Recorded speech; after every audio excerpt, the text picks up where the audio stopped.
books strewn across the shag-carpeted floor, piles of plastic dinosaurs and fake snakes and Star Wars action figures. 9-year-old Brett Campbell lay quietly in his bed, watching the digital clock by his bed flick red numbers into the darkness. 5:30, 5:31, 5:32. Halloween morning.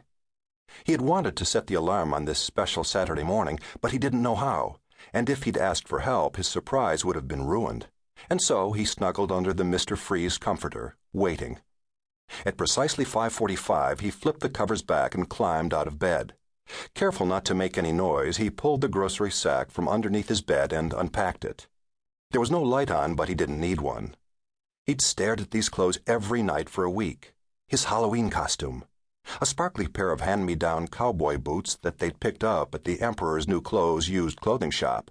A fake leather vest from the Dollar Saver thrift shop. A pair of felt chaps his mom had made. A plaid flannel shirt and brand-new Wrangler jeans from Zeke's Feed and Seed. And best of all, a shiny sheriff's star and gun belt from the toy store.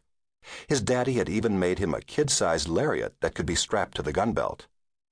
He stripped out of his PJs and slipped into the outfit, leaving behind the gun belt, guns, chaps, lariat, and 10-gallon hat. Those he wouldn't need now. He felt like a real cowboy. He grabbed the index card with the instructions on it, just in case, and went to his bedroom door, peeking out into the shadowy hallway. He tiptoed out and peered down at the other two bedrooms. Both doors were closed and no light slid out from underneath. Of course, his 16-year-old sister Jacy was asleep. It was Saturday, and on the day after a high school football game, she always slept until noon. Dad had been at the hospital all night with a patient, so he'd be tired this morning, too.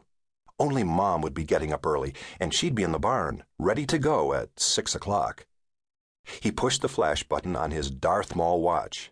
5:49. Yikes!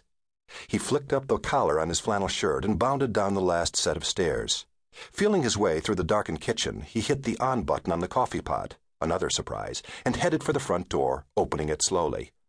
On the porch, he was almost spooked by the black shape of a man beside him, but in the second after he saw the outline, he remembered. It was the pumpkin-headed farmer he and Mom had made last night. The smell of fresh straw was strong, even a day later. Brett picked his way past the decorations and jumped off the porch. Then he ran up the driveway. At the empty guest cottage, he zagged to the right and slithered between the fence's second and third rail. Breathing hard, he clambered up the slippery grass pasture. A single floodlight lit up the huge two-storied barn his granddad had built. Brett had always been in awe of the famous grandfather he'd never met, the man who'd left his name on streets and buildings and mountains, the man who'd somehow known that Last Bend belonged right here. The stories of Granddad's adventures had been told and retold for as long as Brett could remember, and he wanted to be just like him. That's why he was up so early on this Halloween morning. He was going to convince his overprotective mother that he was ready to go on the Angel Falls overnight trail ride. He grabbed the cold iron latch on the barn door and swung it open. He loved the smell of this old barn. It always made him think of his mom. Sometimes, when he was away from home, he'd smell something, hay or leather or neat's foot oil, and he'd think of her. Horses nickered softly and moved around in their stalls, thinking it was feeding time. He flicked the lights on and hurried down the wide cement aisle toward the tack room. He struggled to pull his mom's jumping saddle off the wooden tree. He dropped it twice before he figured out how to balance it on his arm. With the cinch dragging and clanging behind him, he headed to Silver Bullet's stall. There he stopped. Geez, Bullet looked bigger this morning. Granddad would never chicken out. Brett took a deep breath and opened the stall door. It took him lots of tries, but he finally got the saddle up on the horse's high back. He even managed to tighten the cinch. Not enough, maybe, but at least he'd buckled the strap. He led Bullet to the center of the arena. He couldn't see his boots. They were buried in the soft dirt. The lights overhead cast weird shadows on him and Bullet, but he liked those slithering black lines. They reminded him that it was Halloween. Bullet dropped her head and snorted, pawing at the ground. Brett tightened his hold on the lead rope.